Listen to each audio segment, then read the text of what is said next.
Hello, everybody. You're all on mute, but we're very glad to see you. And we'll open up the mics soon, and I'll tell you a bit more about that as people are coming on. Good to see everybody. Hello, Senator Roger Cates. Good to see you. Your hair has grown. I know you can't talk facts, so I won't make any comments that will provoke you. But then we'll have to unmic you. John Palmer, good to see you too. Yeah. Oh, there's Anna. Good. We wanted to make sure Anna Kellar from MCCE, Maine Citizens for Clean Elections, is on the line. Azor, could you unmute Anna?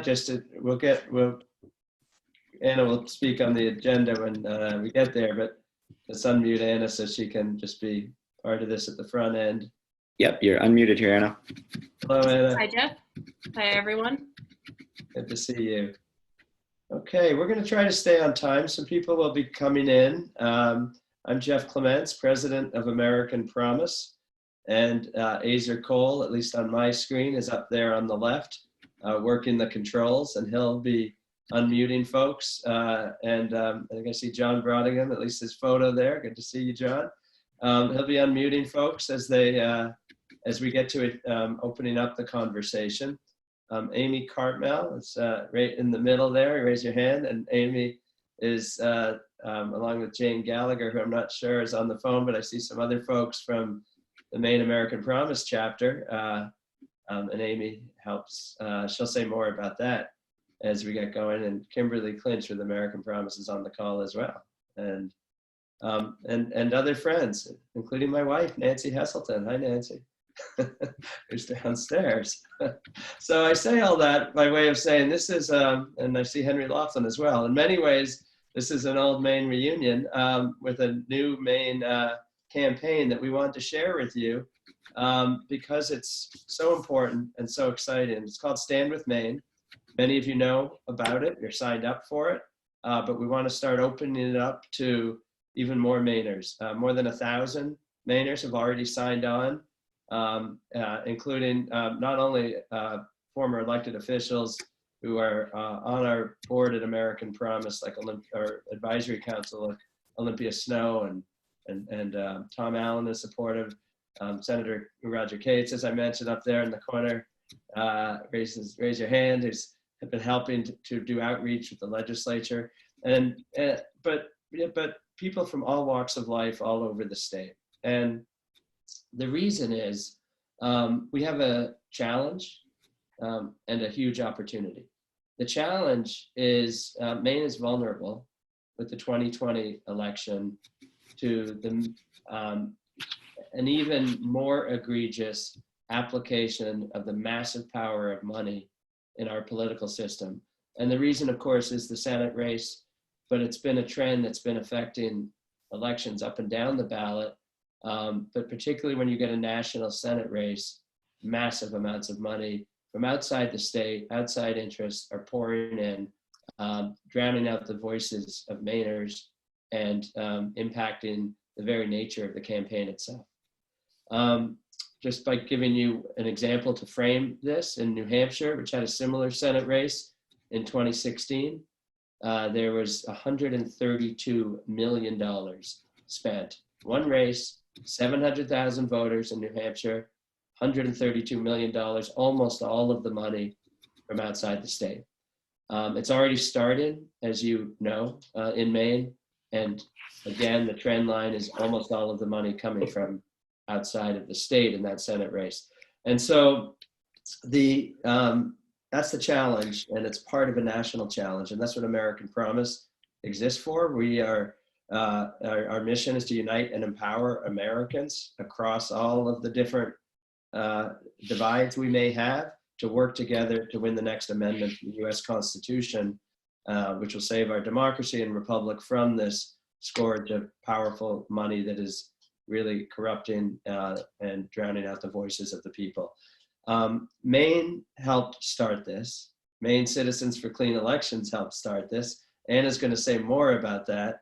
But in 2013, with support of senators like Roger Cates and Ed Youngblood and Dick Woodbury, and across the aisle like Diana Russell and others, the Maine legislature was one of the first in the country to pass a formal resolution calling for this constitutional amendment.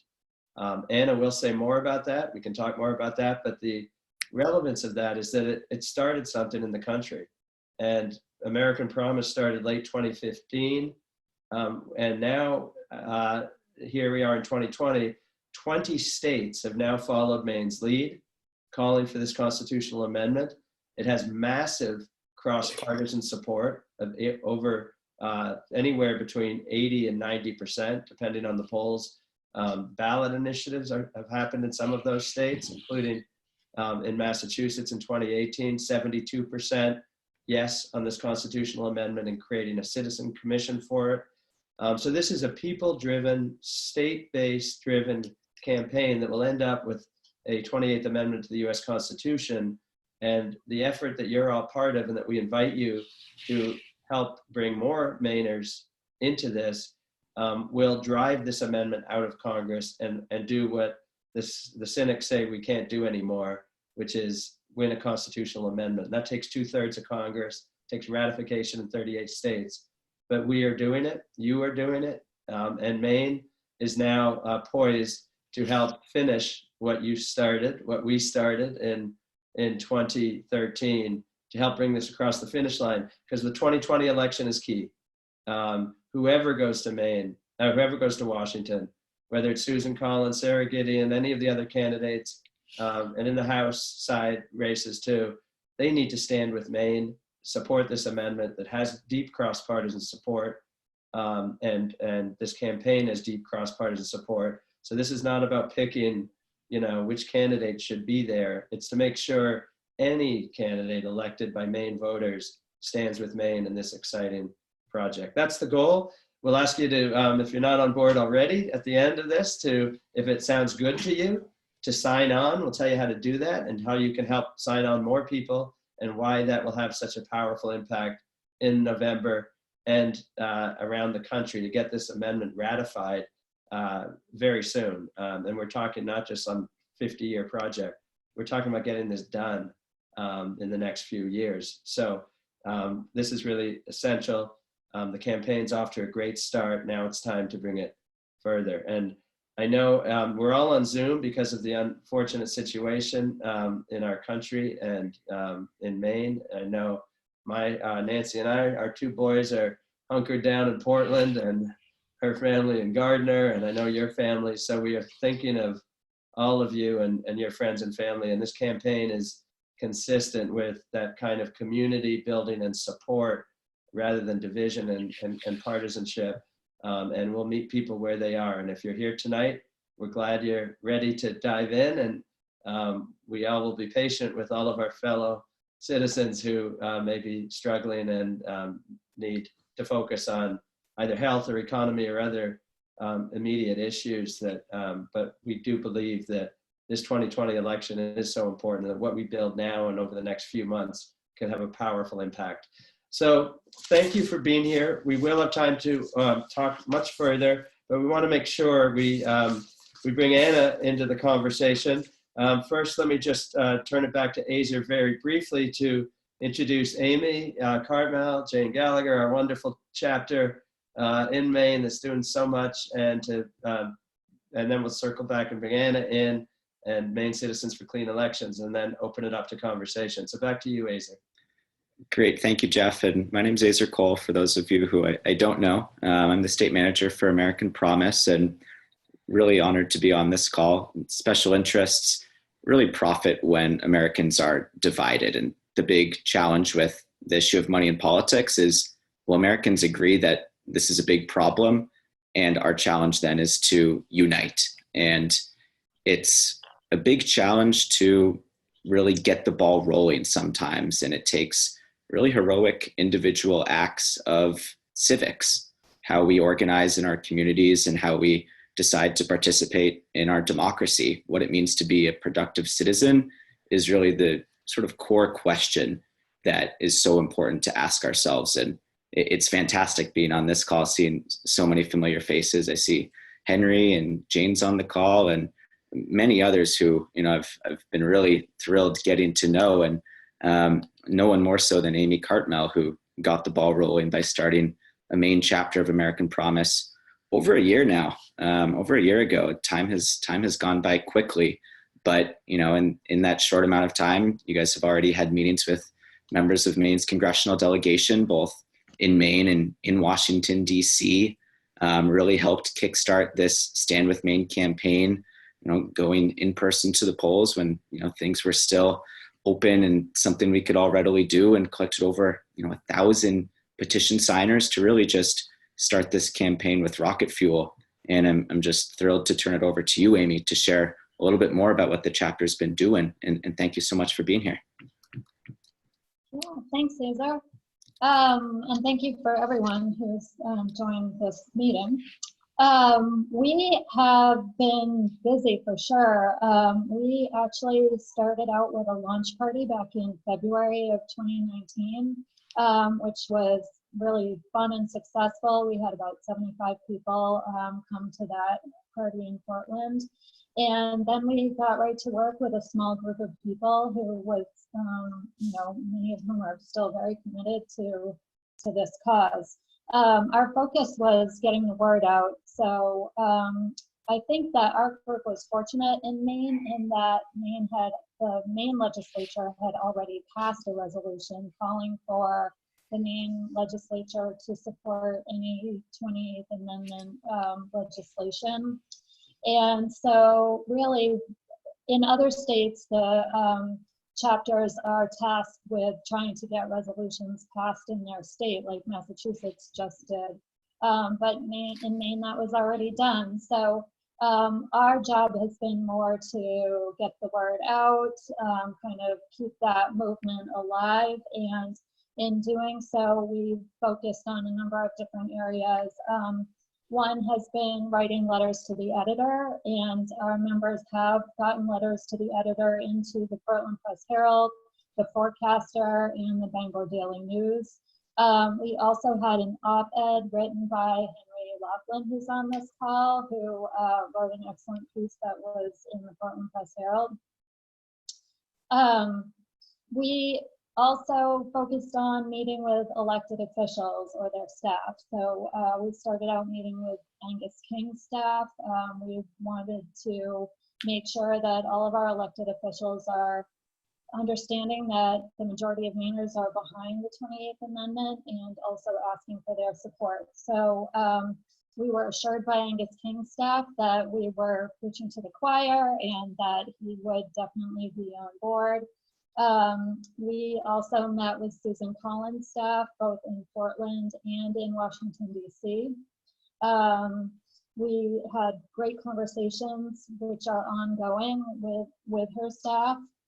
Then we also launched the Stand with Maine campaign, which is basically a Maine sub-initiative of American Promise. And we want to make sure that people understand that the resolution was passed back in 2013. Of course, that's 7 years ago now, so we want to keep that fresh in everyone's mind. So in doing so, we met with Sarah Gideon. We hosted an event in Brewer to honor some of the Maine legislators who were behind the cross-partisan effort to get that resolution passed in 2013, which, as Jeff mentioned, were among others, Ed Youngblood, Diane Russell, and Dick Woodbury. And we also launched a signature campaign with a goal of getting 10,000 signatures by September. We were just starting that campaign when the pandemic broke out, so we only had one in-person day of signature collecting, which was the day of the primary. And with just a handful of volunteers at only 3 polling places, we collected well over 800 signatures, with Hillary Shinde really winning the prize that day, collecting over 400 herself. So those are just some of the things we've been doing. Later on in this meeting, I'll be mentioning some things that we can do to take action right now to continue the cause, and while we're all staying at home. And I'll turn it back to Azor at this time. Great, thank you, Amy, and back to you, Jeff, to introduce our special guest speaker here. Thank you, Azor, and our co-host of this call today. And we're so thrilled to have the endorsement of Maine Citizens for Clean Elections is Anna Kellar. She's the Executive Director of Maine Citizens for Clean Elections. They is the Executive Director of Maine Citizens for Clean Elections. They grew up in Maine before earning a BA in Political Science from Yale University and a Master's in Conflict Studies from the London School of Economics. Anna started working at Maine Citizens for Clean Elections in 2014 as an organizer with the Clean Elections Initiative. They ran for the state legislature as a clean elections candidate in 2016.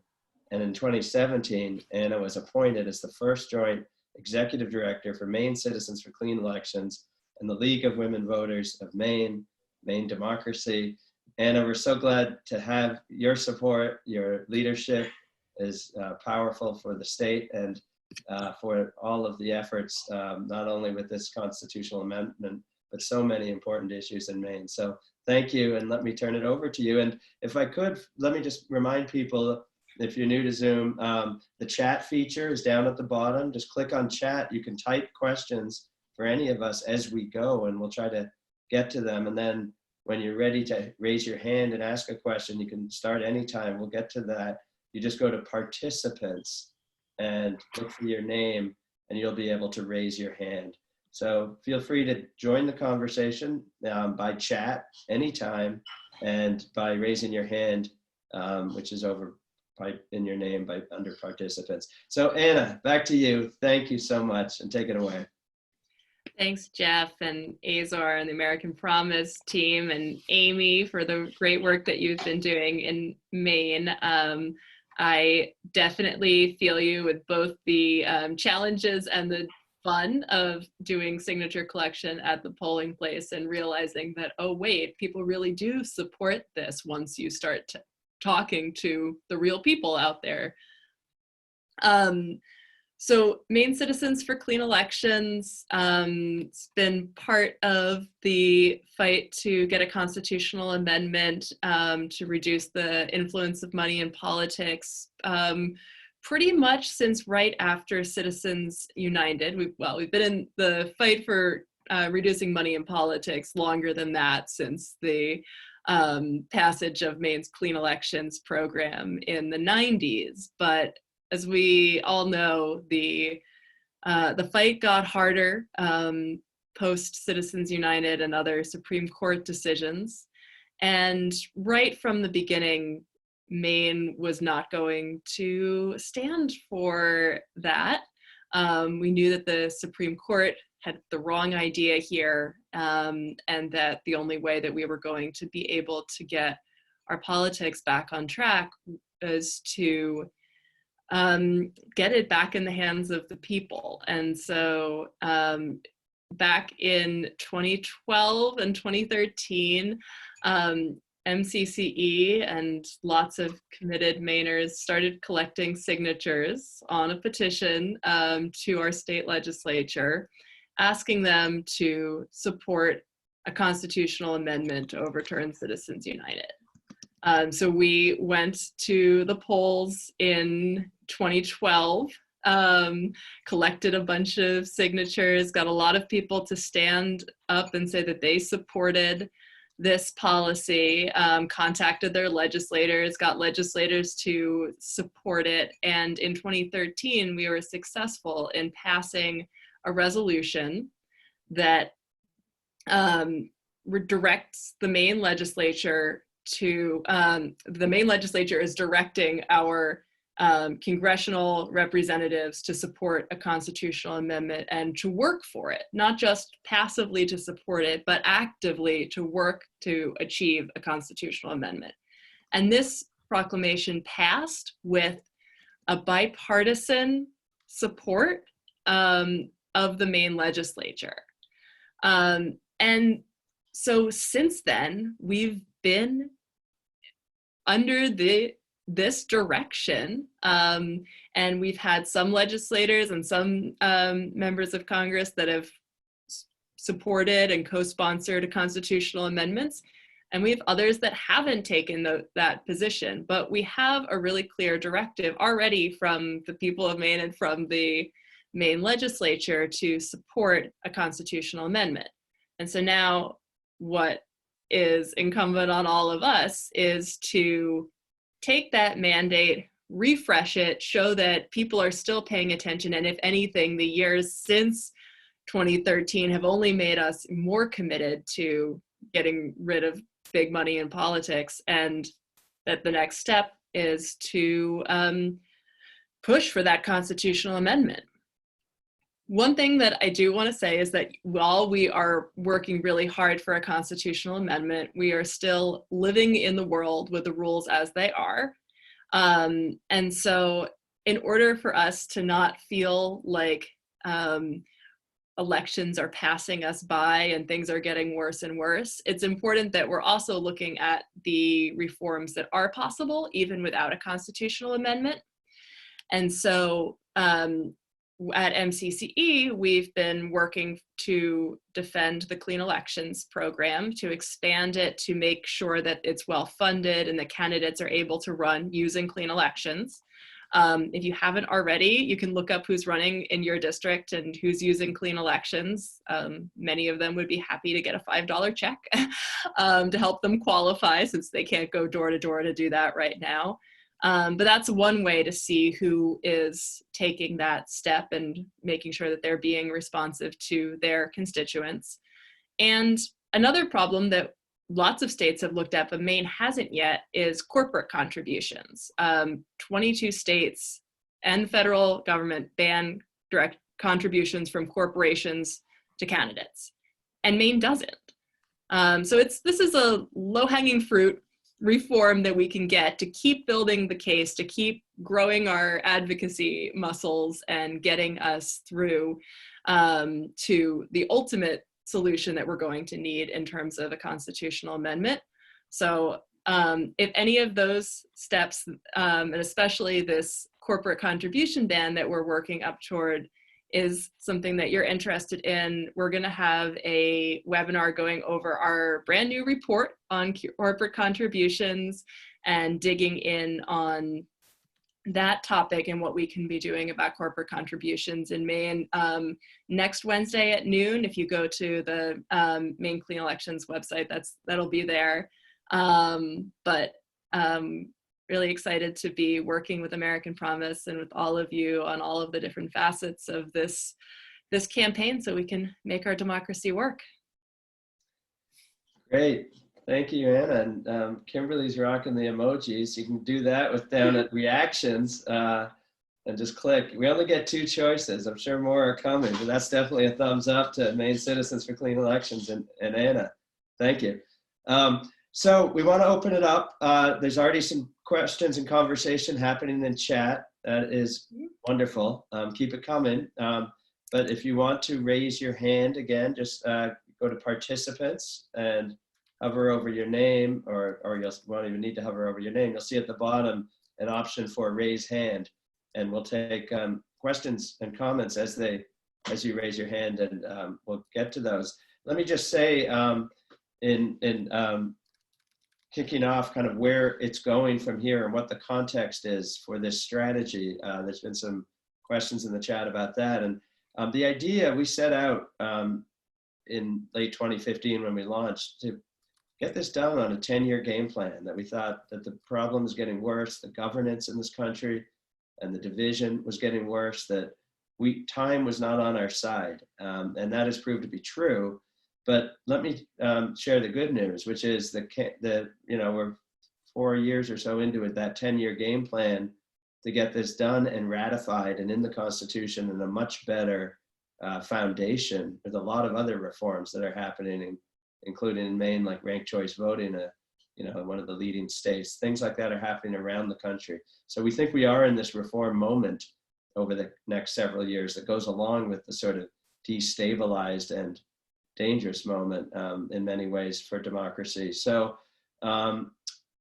that said, we are now this campaign, this kind of work that Maine helped start and now Maine is helping to finish, has done what we all hoped. It has moved Congress from 0 to 220 or so votes in the House.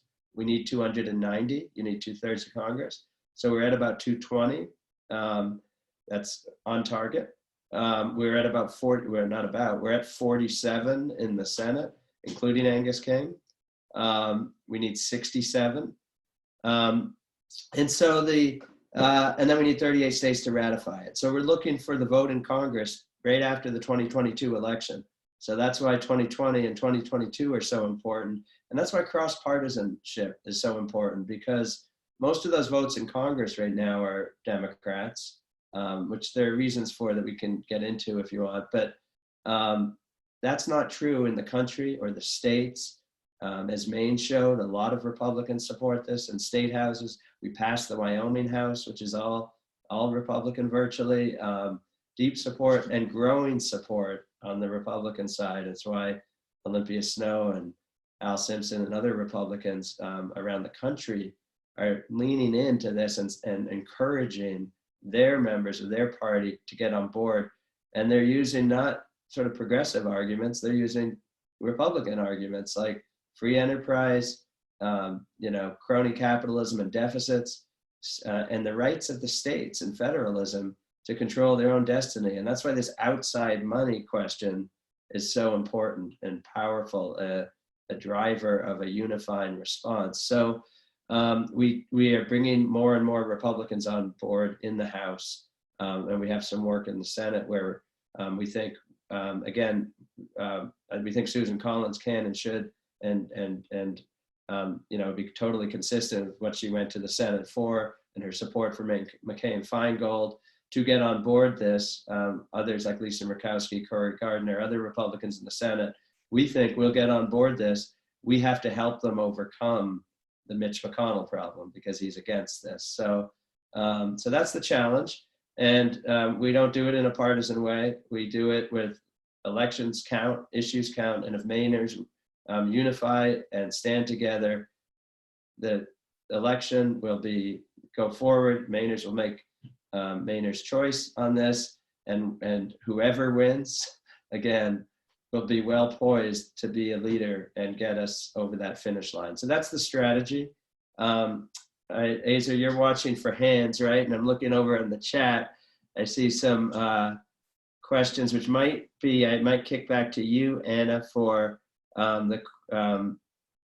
state Senate candidates in my area struggling to get qualifying contributions. Had to change to traditional financing since it was apparent I wouldn't meet the goal by next week.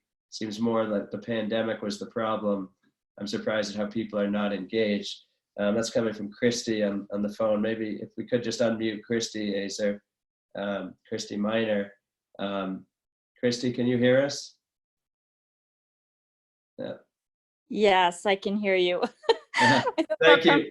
Thank you for sharing that. And is there a question for either Anna, Maine Citizens for Clean Elections, or about how this impacts and how the amendment could actually help address that issue? Yeah, it really wasn't necessarily a question at all. It was just more of a comment.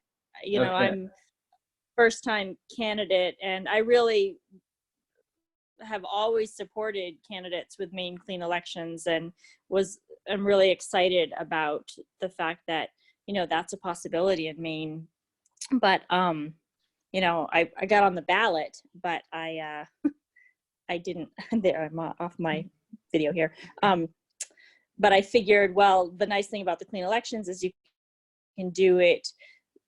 I could send out a text. You can do it online where you can't do the signatures. That has to be in person. It's really cumbersome to try to do both things at once. So my strategy was like, in January, let me try to work on getting my signatures, and then I'll follow up and work on the qualifying contributions. But I just really had to throw in the towel the beginning of this week because there was just no way that I'm gonna make it, and that is with the allowance, of that extra month. That, so I appreciate all those efforts, but it didn't seem like, I don't feel comfortable saying that it was the pandemic was the problem, because it's just amazing to me. I think things are just so partisan that even putting $5 towards somebody. You know, if you feel like you're putting your life on the line. No, I'm saying I agree with this person 100%, or I commit. It's just the engagement is. Yeah. Well, it may be that we can help on that with the Stand With Maine campaign. So if you haven't already signed up, I hope you'll sign on as a Stand With Maine candidate, and go to standwithmaine.org, and you'll see that if you haven't already. And then what we're trying to do is kind of break that partisan cynicism or fear or whatever it is that's sort of kind of breaking the civic fabric a little bit. And Stand With Maine is a nice positive way. And so the idea we're trying to do is, hey, if you're running for office, if you're a farmer, if you're a business person, or wherever you are, healthcare worker, sign up with Stand With Maine and help model for other Mainers standing together to get this done. So it sounds like you're on the ballot, but you're just not going to be able to do the clean elections funded way, huh? Yeah. Right. Okay. Well, Yeah, thank you I for hear you. As a former clean elections candidate, I know there's some former elected officials on the call. It is getting those signatures and getting the qualifying contributions can be really, really tough. And I think part of it is showing that running for office is part of public service. And so the more we can do to build up the fact that politics doesn't have to be a dirty word, it doesn't have to be something that people are ashamed of, the more comfortable people will be in making those stances. Yeah, and Azor, let's go to former Senator Roger Cates and bring Senator Cates into the conversation. He's got his hand up. Hi, Jeff. Hi, how are you, Roger? Good, thank you. And I apologize. I am going to get a haircut one of these days. Me neither. Yeah, I mean, but thanks for putting this together. I just want to follow up on what Anna was saying and talk a little bit about the need here in Maine, because Maine Clean Elections has done a terrific job in making the ability to run accessible to almost anybody. And they've also done a great job, and I know John Brodigan's been involved in this as well, after Citizens United, in tweaking the system to make it even better for people to be able to do that. But I know they'd be the first to admit that there are still big problems which they, despite their best efforts, they just can't fix. And there is, people can raise money for their own campaign, or they can be a clean elections candidate, but there's millions of dollars that get spent on Maine legislative races that are raised through what's called leadership PACs. Republicans have them, Republicans have them, Democrats have them. And most of that money, or at least a really big portion of it, comes from out-of-state organizations that raise money for state legislative elections. And it's very difficult, if not impossible, to figure out exactly where that money is coming from. My first time I ran, I think I had $20,000 of clean election money. I think there was $80,000 spent in that race, dwarfed what we were able to spend from clean elections, and those numbers have only gotten worse. That problem, despite Maine Clean Elections' best efforts, and they're doing a great job, will not get fixed until an amendment like this passes. And you haven't really talked about it too much, but I just want to talk about partisanship a little bit, because I suspect that I'm one of the few, if not the only Republican on this call. And unfortunately, some other hands going up. Unfortunately, you're not alone, Roger. Well, good. Okay. But unfortunately, this has become something of a partisan issue, in that more Democrats than Republicans seem to think that these kinds of limitations on corporate or union or even individual spending is a good idea. And the irony is that it's really Republicans that ought to be as concerned, if not more concerned about this, because the Democrats are doing a far better job than we are in raising money from out-of-state interests and wealthy donors. I mean, just out of self-interest, Republican politicians ought to be really interested in it. But the point is, whether it's George Soros or the Koch brothers, Maine elections ought to get decided by Maine voters. And the U.S. Senate race, it is May, and I don't know how many ads I saw on the evening news last night, both pro-Collins, anti-Collins, pro-Gideon, anti-Gideon, all funded from out of state, undoubtedly. And it's just a huge problem that Maine voters are increasingly not the ones who are going to frame the debate on who our next U.S. Senator is going to be. So I just want to leave with that one thought about partisanship. We've got to do a better job of attracting more Republicans to stand up and be vocal about these issues, because it affects all of us, no matter what party we're in. Thanks. So true. Thank you, Roger. Really appreciate it. Appreciate all your help in helping get this done, and your leadership and kicking it off back in 2013 as well. So big thanks to you. Azor, I think we have some hands going up again. If you go down to participants at the bottom and you click on that, you'll see a way you can raise your hand and join the conversation. So Azor, you're moderating. You see any hands coming up?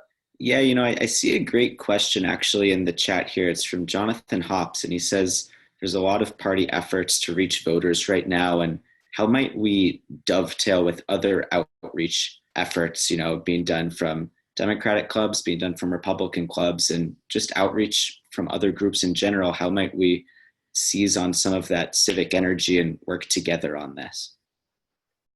And I'm going to kick that conversation or that question over to maybe Amy and Jane. And, we certainly have our ideas of how we're reaching out through our networks, business, and,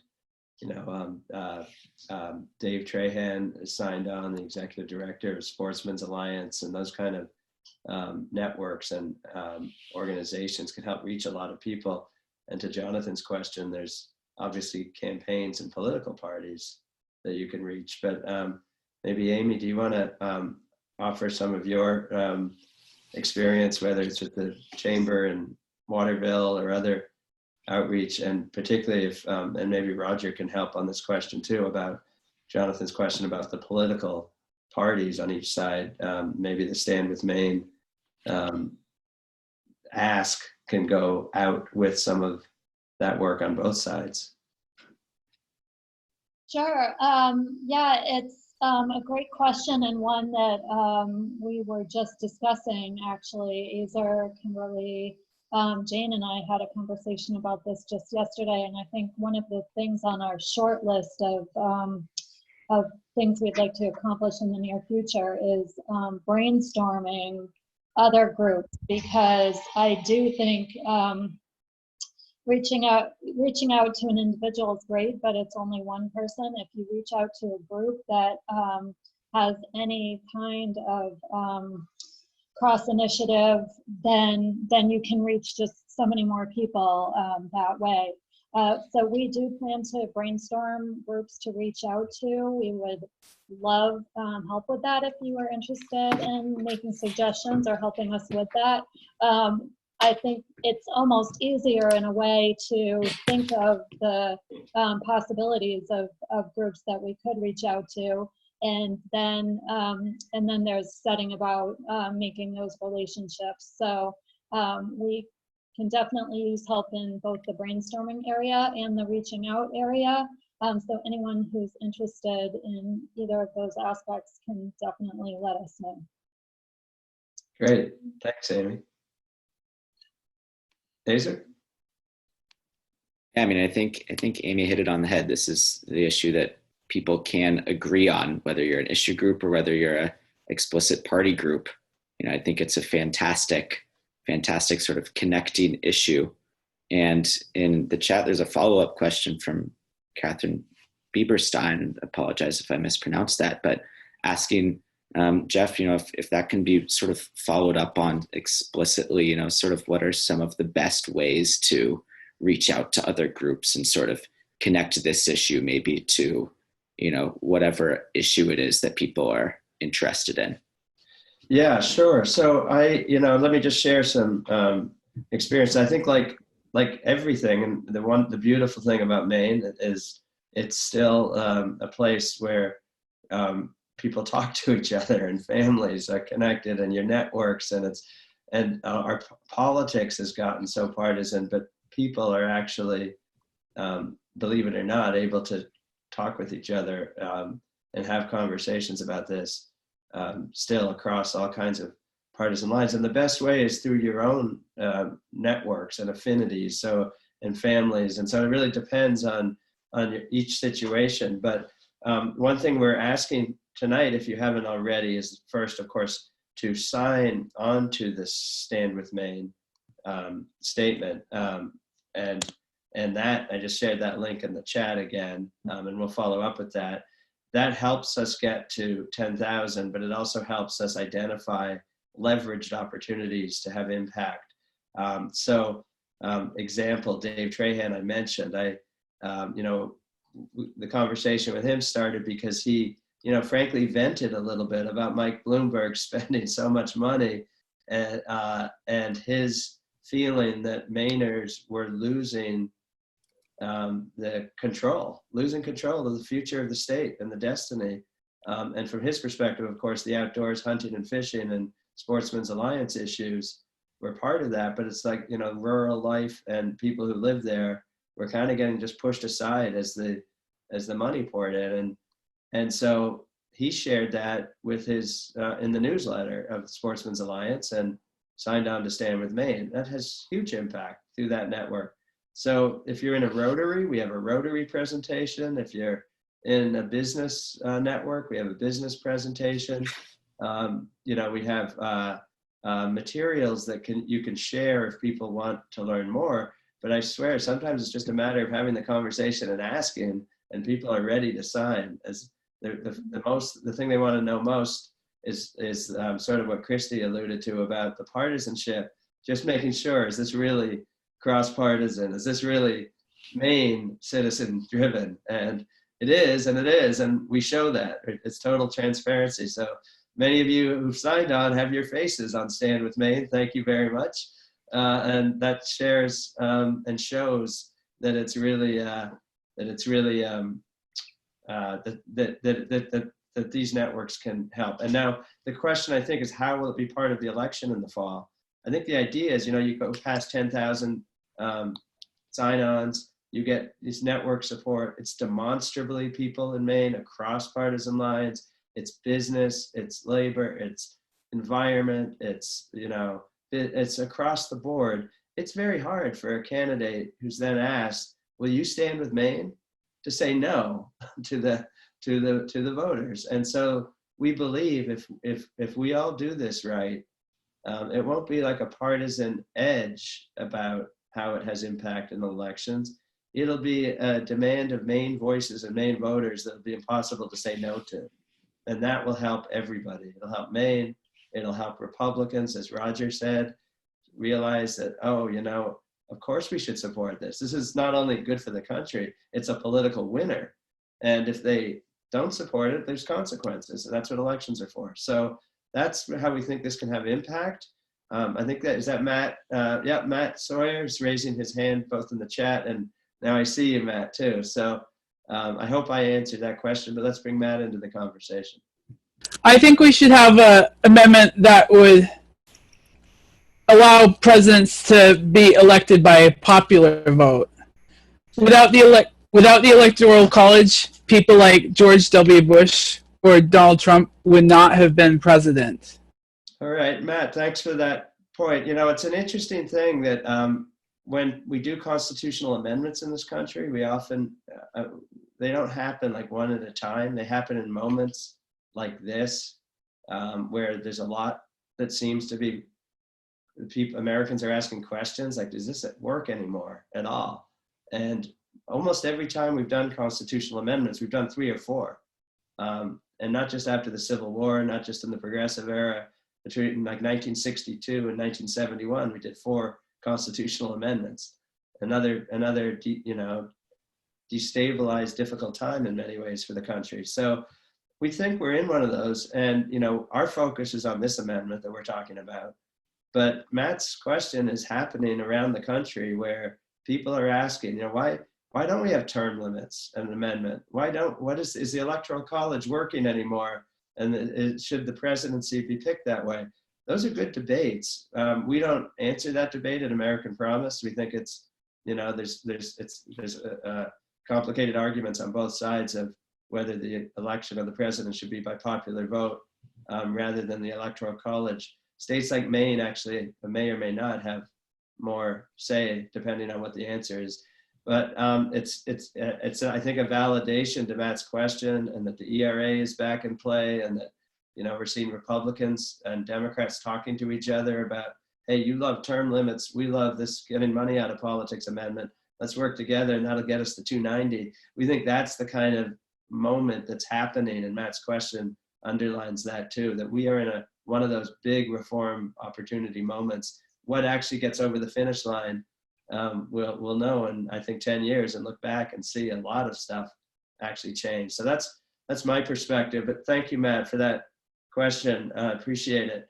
I can't see the chat if there's questions there. Yeah, Jeff, I just want to, while people are still thinking of questions, to turn it over, Amy, too, specifically as people keep thinking of questions related to what we're doing here, just to give people a real clear idea of how they can plug in and contribute from the safety of their own home and really contribute productively. I think be great to hear. And then if people have questions about that too, we can have some time left as well. Sure, definitely. One thing that we've noticed in talking to people is that there are a lot of people who are extra busy right now. For some people, staying at home means homeschooling while you're, also watching toddlers, and you're also trying to work from home. And then other people are extra bored because there's just not so much to do right now. Where it's harder to get out. So anyhow, there is a lot that you can do from home, which is the good news right now. Starting with anyone who would like to become a member of our chapter is more than welcome to join us. We meet the first and third Wednesdays of each month, which of course right now is by Zoom. And if you would like to be added to our short list of members, just email me at acartmell@kw.com and I'll add you to our internal list.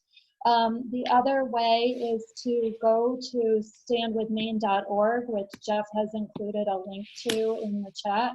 Standwithmaine.org is a page on the American Promise website with its own landing page. If you have not already filled out the Stand With Maine petition, go ahead and fill out your information on that cover page, and that will automatically add you to the petition. There are a few other tabs on that page. There's some information in the background in the FAQ, and then there's also a Get Involved button, which has some really useful ways that people can do things from home, like write letters to the editor and share on social media. And what would really be great is if everybody who does go on the Stand With Maine page can share it with 5 friends, because that's how we can get things going virally. American Promise is going to send out a follow-up email to this meeting that'll include a link to the webpage as well. And one other thing is that you could go on Facebook and join our Facebook group, which is American Promise Maine. So far, we have not utilized the Facebook page as much as we might, but that's something that we plan to ramp up in the near future as a way to connect with more and more people. So again, that's American Promise Maine. To join the group, we would love to have you. And definitely, you can also email me at acartmell.com with any questions, which I'll add that to the chat right now. Super.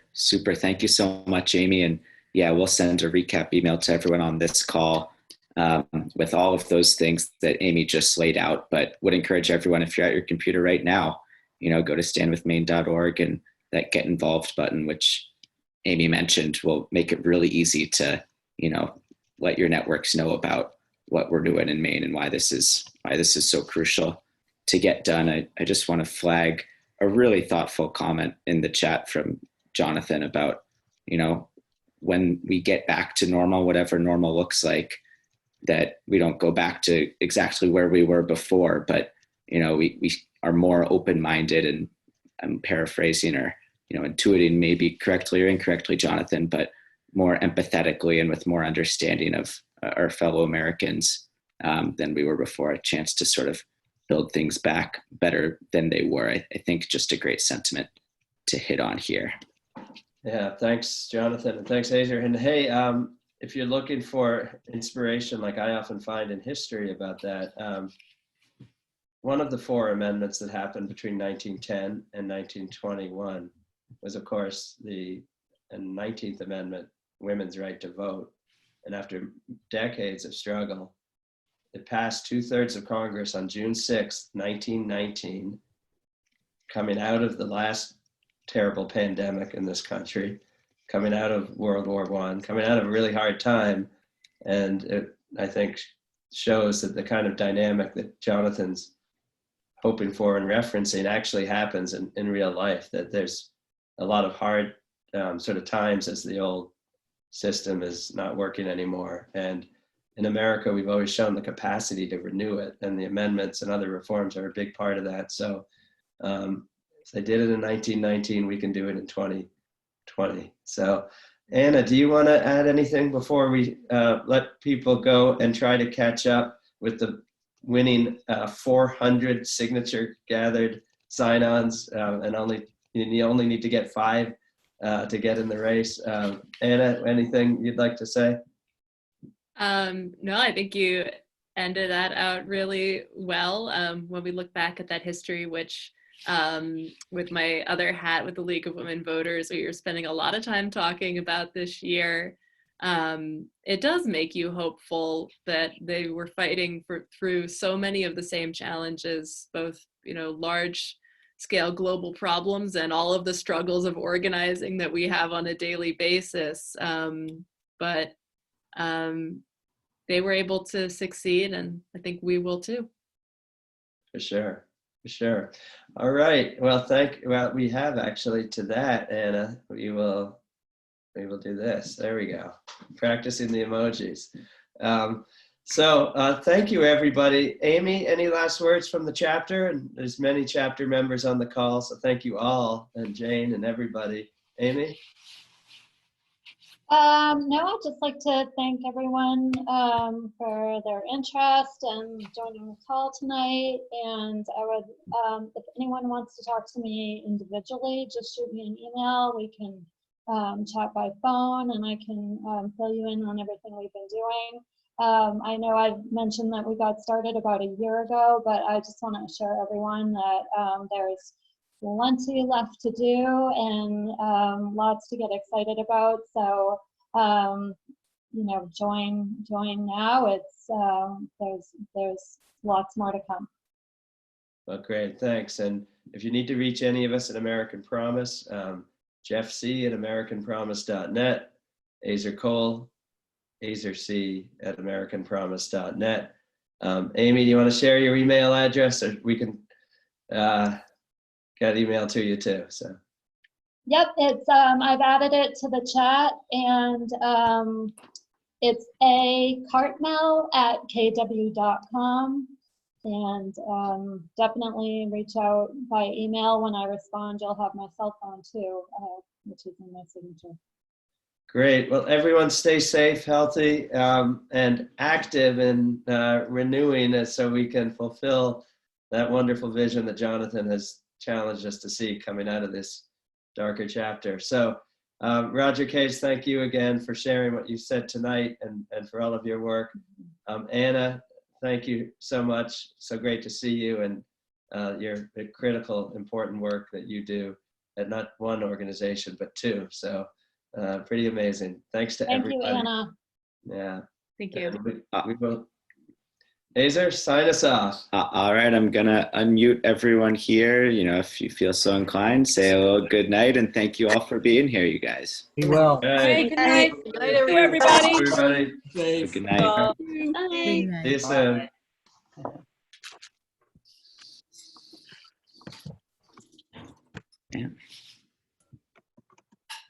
All right. Have a good night, you guys. Thanks for joining.